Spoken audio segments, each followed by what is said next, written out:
So you want to buy a theme park, not a season pass, not a fast pass. The whole park, the rides, the land, the parking lots, the underground tunnels, the guy in the mascot, suit sweating through 100-degree July. You have the money for it. Let's just remove that from the conversation right now. That's not the interesting problem. The interesting problem is that the math on a theme park looks on paper almost embarrassingly good. Massive crowds, sky-high ticket prices, food that costs pennies and sells for dollars. And yet somehow most of the people who buy one end up broke.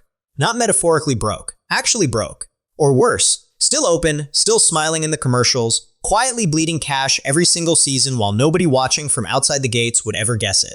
So today we're going to figure out how much it actually costs to own one, why the rides themselves are the least important part of the business, what nobody tells you about the bill that shows up after Labor Day, and whether, at the end of the season, you'd actually walk away richer or just exhausted. Let's start with the menu, because theme parks come in tiers, and the tiers are wild. At the bottom, you've got what the industry politely calls a regional family entertainment center. Think a park with maybe 15 to 25 rides, no major coasters, a couple of water slides, a go-kart track, and a food court that smells permanently like funnel cake and chlorine. These trade for anywhere between $3 and $15 million, depending mostly on land value, and whether the Ferris wheel still works without somebody standing next to it with a wrench. There are dozens of these changing hands every single year in small-town America, usually quietly, usually through regional business brokers nobody outside the industry has ever heard of. This is the entry-level tier, the one where a family with some savings and a lot of nerve can actually buy in.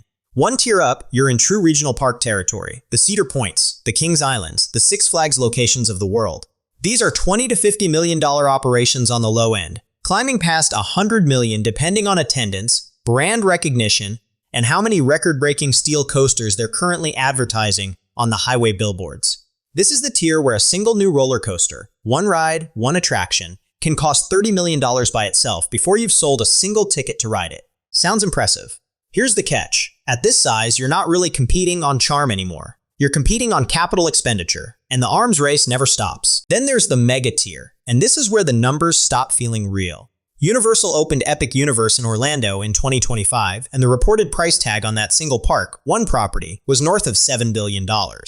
Disney World, as a complete resort, 4 theme parks, 2 water parks, dozens of hotels, its own transportation system, its own fire department, doesn't even get sold because there isn't a single buyer on earth who could write that check and have it clear. That's not a park anymore. That's a sovereign economy with a mouse as head of state, complete with its own bond ratings. So there's your ladder. $15 million to get a mascot and a tilt-a-whirl. $100 million to get a real regional player with a steel coaster on the skyline. $7 billion plus to build the future of the industry from scratch. Pick your fantasy. The mechanics of ownership get harder at every single rung, and so does the appetite required to actually run it. Worth noting, there's a shadow tier hiding in between all of these that most people never think about: the water park. A standalone water park is often cheaper to build than a coaster-heavy dry park because you're buying pumps, slides, and concrete instead of steel superstructures engineered to launch people at 70 miles an hour. A solid regional water park can be built or acquired for well under $20 million, and it carries a genuinely different cost profile. Less structural steel fatigue to worry about, but a much heavier chemical, filtration, and lifeguard staffing bill instead. Same industry, entirely different set of headaches. Now, how do you actually get one? Nobody builds a park from bare dirt anymore unless they're Universal-sized or Disney-sized. It's too slow, too capital-intensive, and too politically risky for anyone smaller. A brand new mid-sized park takes 3 to 5 years just in permitting, environmental review, and construction before a single guest walks through the gate. And that's assuming the zoning board actually likes you, which, given how loudly neighborhoods object to a 1,000-car parking lot showing up next door, is never guaranteed. So most realistic buyers go one of 2 other routes. Route 1 is the resale market. Regional parks change hands more than people assume, and the trend over the last few years has been consolidation, not new construction. In 2024, Six Flags and Cedar Fair, 2 of the largest regional operators in North America, completed a full merger, combining roughly 42 parks under one company, in a deal valued at around $8 billion, including assumed debt. That's not one purchase. That's an entire industry consolidating. Because the economics of running mid-sized parks solo had quietly stopped working. The maintenance costs, insurance costs, and marketing costs of a standalone regional park had gotten too heavy for a single property to carry on its own. If you want in on regional parks today, realistically, you're most likely buying a slice of or a spin-off from that newly combined giant, not negotiating with some independent founder on a handshake. Route 2 is the distressed path, and this is where it gets genuinely interesting. Because distressed parks are everywhere, all the time.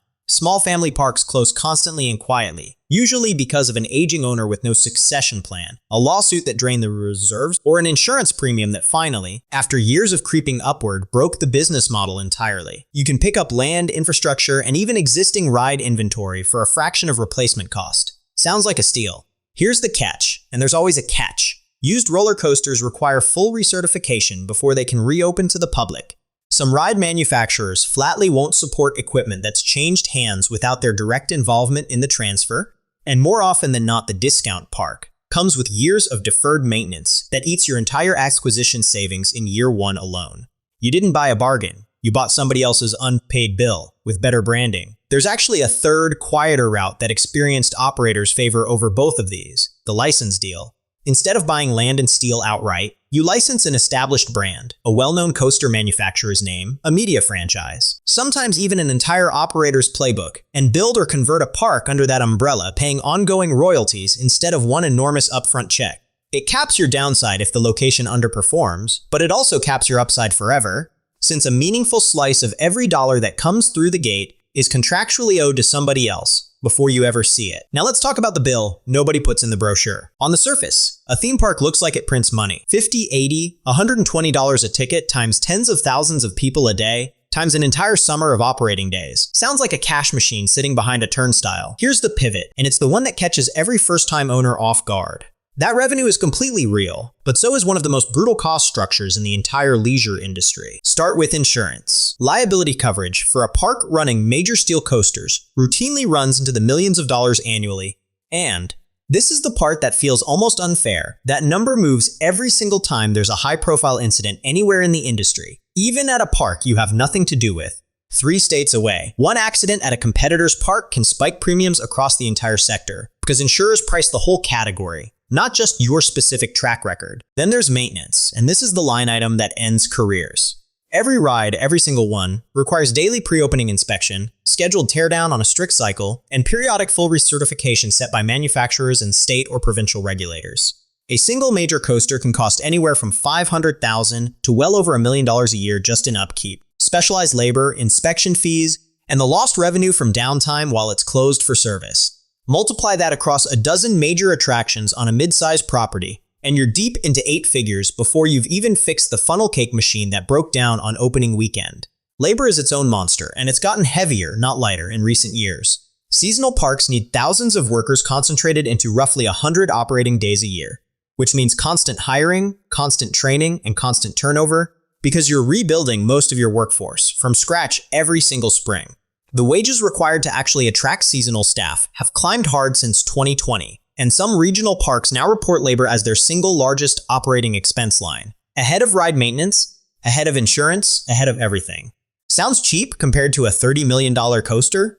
Here's the annual bill. Add utilities for a property that can span hundreds of acres, water treatment and chemical costs for every splash pad and water slide, trash removal for tens of thousands of daily guests who are, without exaggeration, professionally trained by amusement parks to consume and discard as much single-use packaging as physically possible, security staffing for crowd sizes that rival a small city on a busy Saturday, and off-season costs that never actually stop even when the gates are closed for 5 months of the year, because property tax does not take the winter off, and neither does the loan on that coaster.